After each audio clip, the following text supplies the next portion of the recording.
আমাদের দেশের রাজনৈতিক দলগুলো যেভাবে পরিচালিত হয় সেটা হচ্ছে একটা চরম পরিমাণ টেনশন, চরম পরিমাণ আক্রোশ এবং সবসময়ই দোষারোপ, এই বিষয়গুলোকে প্রাধান্য করে রাজনীতি তৈরি করা হয়। তাহলে যখন বাংলাদেশ ব্যাংকে একজন ক্যাপেবল লোক অলরেডি ছিলেন, বাংলাদেশ ব্যাংকে যখন মব করে, মানে এই যে ঘটনাটাকে মানে এটা যদি আমরা বাদ দিয়ে তারপরে দেখি যে অপসারণ পদ্ধতি, অপসারণটা কিভাবে হয়েছে এটা গুরুত্বপূর্ণ। আসলে এক ধরনের পরিস্থিতি তৈরি করে তাকে অপসারণ করা হয়েছে। উনি কিন্তু একজন ক্যাপেবল লোক ছিলেন, অর্থনীতিবিদ এবং ক্যাপেবল ইন এভরি সেন্স। তাকে অস্বীকার করতে পারেন এরকম অর্থনৈতিক ফিল্ডে এরকম খুব কম লোক আছে।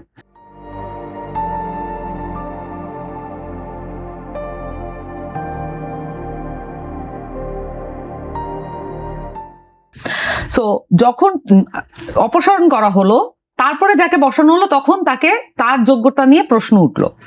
উনি ব্যবসায়ী, উনি ভালো করতে পারেন এই সম্ভাবনা থেকে যায়, কিন্তু ভালো করতে পারার জন্য যে যোগ্যতা প্রয়োজন তার একটি কিন্তু এই নয় যে তাকে বিএনপি করতে হবে। দল করাটা যোগ্যতার অংশ হওয়া উচিত না।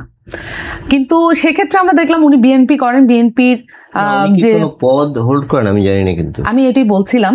উনি এইবার যে নির্বাচন পরিচালনা কমিটির উনি একটি পোস্টে ছিলেন, উনি সম্ভবত অর্থ বা পরিকল্পনার কোনো একটি অংশে উনি দায়িত্ব পালন করেছেন। তাহলে এটা কিন্তু একটা যখন নির্বাচন কালীন সময়ে একটি দল তার সবচেয়ে ট্রাস্টেড এবং নির্ভরযোগ্য ব্যক্তিদেরই কিন্তু ওই জায়গাটায় আসীন করেন, এটা তার সম্মাননা প্রদর্শনের একটি উপায়।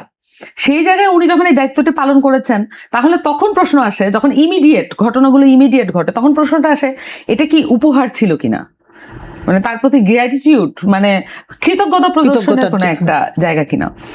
আরেকটা হচ্ছে উনি পার্সোনালি উনি ঋণ খেলাপি ছিলেন এবং এটা রিশিডিউল করেছেন।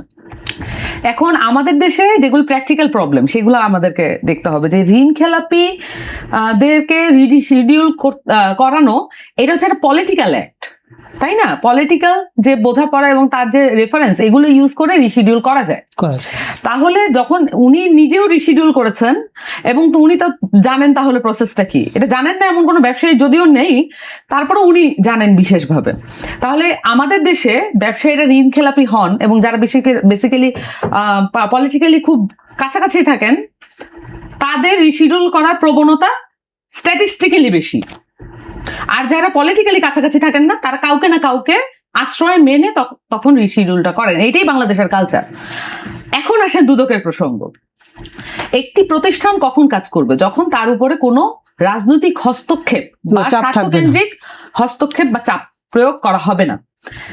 দুদকের যে স্বাধীনতা সেইটা করার জন্য তো আমাদের দরকার ছিল যেই ঐক্যমত্যে আমরা পৌঁছেছিলাম, ঐক্যমত্য কমিশনে সংস্কারের জায়গাটা করার দরকার ছিল। ওখানে কিন্তু দুদকের চেয়ারম্যান কিভাবে নিয়োগ হবে, যেহেতু চেয়ারম্যান বাকি সমস্ত পোস্ট নিয়োগ দেন, চেয়ারম্যানই একমাত্র সাংবিধানিক পোস্ট, সেই পোস্টে কিভাবে নিয়োগ হবে সেটা কিন্তু ঐকমত্য কমিশনে সকল দল একমত হয়েছিল।